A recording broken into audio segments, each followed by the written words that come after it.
আমরা একটি ওয়েবসাইটের ইউআরএল এখানে ক্লিক দিয়ে একটি ওয়েবসাইটে প্রবেশ করব। কিভাবে আমাদের প্লাগইনটি সেট আপ করতে হয় সেটি দেখানোর চেষ্টা করব। আচ্ছা, ওয়েবসাইটের ড্যাশবোর্ডে চলে এসেছি। ওয়েবসাইট প্লাগইনস থেকে অ্যাড নিউতে যাব।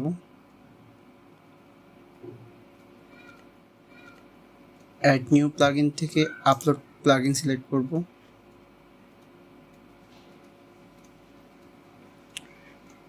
আপলোড থেকে আমরা সুস ফাইলে ক্লিক করব। আমাদের প্লাগইনটি যেটা দেওয়া হবে সেটিকে ডাউনলোড করে নিতে হবে। আমরা এখান থেকে আমাদের প্লাগইনটি দিয়ে দিচ্ছি। তারপর ইনস্টল নাওতে ক্লিক করব।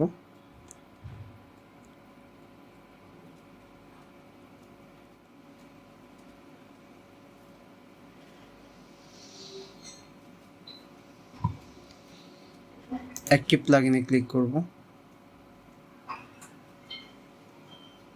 আমাদের প্লাগইনটি অ্যাক্টিভ হয়ে গেছে। এখানে অথোটিপি একটি প্লাগইন শো করবে। এখানে আমরা ক্লিক করব। একটু নিচে স্ক্রল করলে অথোটিপি লাইসেন্সিং দেখাচ্ছে। এখানে একটা আমরা লাইসেন্স আপনার ইমেলে দেওয়া হবে। সেই লাইসেন্সটি কপি করে এখানে বসিয়ে দিবেন। আমাদের লাইসেন্সটি এখানে বসিয়ে দেব।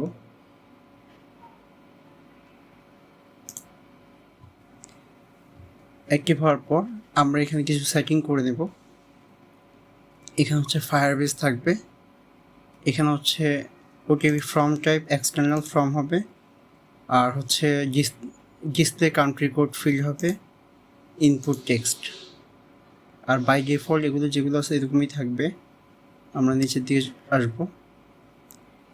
আমরা দেখব যে এখানে এগুলো ঠিক আছে কিনা। যদি ঠিক না থাকে এগুলো করে নিতে হবে। যদি বাই ডিফল্ট থাকে সেগুলো এরকমই থাকবে। যেমন এখানে ওটিপি ইনকারেক্ট ওটিপি লিমিট 10 দেওয়া আছে। এগুলো জাস্ট আমরা মিলিয়ে দেখবেন যে ঠিক আছে কিনা। বাই ডিফল্ট কিন্তু দেওয়া আছে এগুলো। এখানে হচ্ছে ফোর্স ওটিপি উইদিন, এটা হচ্ছে যে এটা হচ্ছে 21,600 দিয়ে দেবো আমরা। মানে হচ্ছে 6 ঘন্টার মধ্যে একজন কাস্টমার যতবার অর্ডার করবে তাকে ভ্যারিফাই করা হবে, প্রথম অর্ডার ব্যতীত। আচ্ছা, এখান থেকে আমরা এটা যেটা আছে সেটাই থাকবে। এখান থেকে আমরা এক্সটার্নাল ফর্ম সিলেক্ট করে সেভ সেটিংয়ে ক্লিক করব। এখন আমাদের কনফিগ করতে হবে। কনফিগে ক্লিক করব। এখানে আমাদেরকে ফায়ারবেস এটা অ্যাকাউন্ট ক্রিয়েট করতে হবে। ওখান থেকে এপিআই সেট আপ করে এখানে এনে এপিআই কি এবং কি কনফিগটা এখানে বসাইতে হবে।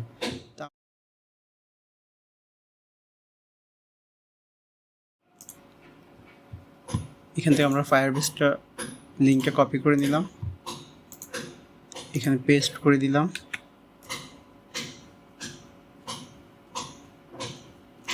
আমাদের যে কোনো একটা মেল লগ ইন থাকতে হবে। তারপর এখানে গেট স্টার্টে ক্লিক করব। আমরা একটি ক্রিয়েট প্রজেক্ট করব। অ্যাড প্রজেক্টে ক্লিক করব। এখানে একটি প্রজেক্ট নেম দেব। যে ওয়েবসাইটের জন্য করব আমরা সেই নামটি ইউজ করব। এখান থেকে আমরা রয় বিশন দেওয়ার পর এটাকে কন্টিনিউতে ক্লিক করব। এখান থেকে হচ্ছে আমাদের এটাকে অফ করে দেব, অ্যানালাইটিক্স প্রয়োজন নেই। ক্রিয়েট প্রজেক্টে ক্লিক করব। প্রজেক্টটা ক্রিয়েট হবে।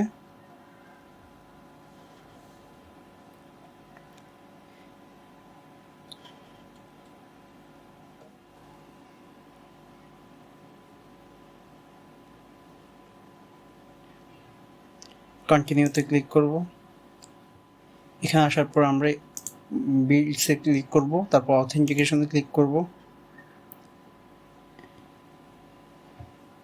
গেট স্টার্টে ক্লিক করব।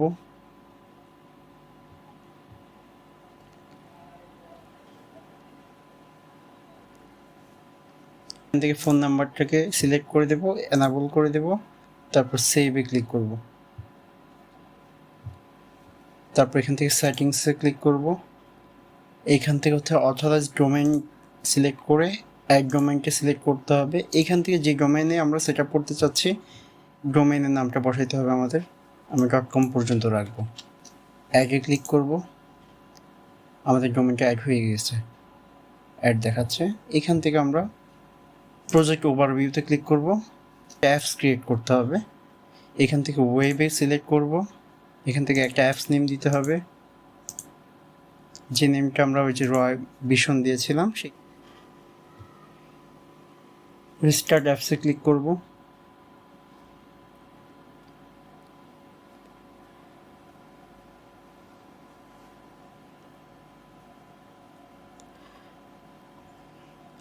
আমরা এখানে কন্টিনিউ কনসোলে ক্লিক করব।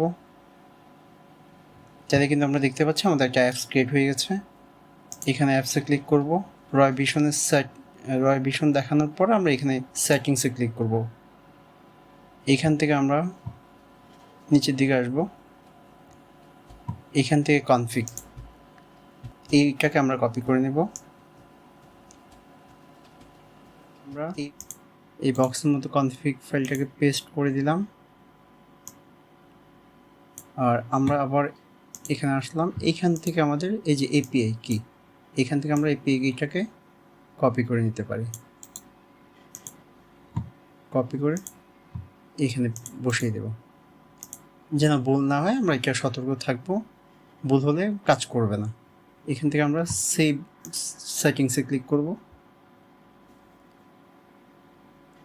আমাদের এপিআই কমপ্লিট। এখন আমরা টেস্ট করবো যে আমাদের এখানে অর্ডার করলে অর্ডার কি হচ্ছে কিনা।